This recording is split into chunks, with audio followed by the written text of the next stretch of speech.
puzzle challenge on Earth. The tarp flapped wildly in the wind. My frozen hands tried to shove poles into place. And from the outside, it probably looked like I was wrestling a giant fabric monster. But when the final poles stood firm, I sighed in relief. There it is, my official winter marathon. No Wi-Fi, no air conditioning, but $1 million view of endless snow.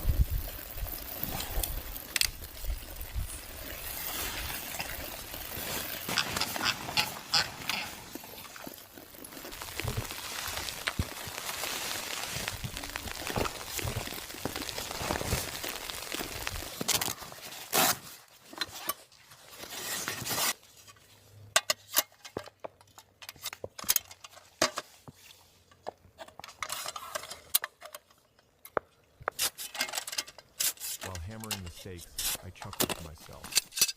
Some people spend weekends shopping, while I pitch tents in a snowstorm. Well, everyone has their hobby, and yet, in that bone-chilling cold, I felt truly alive. Every move, every drop of sweat falling on the snow became proof of resilience, and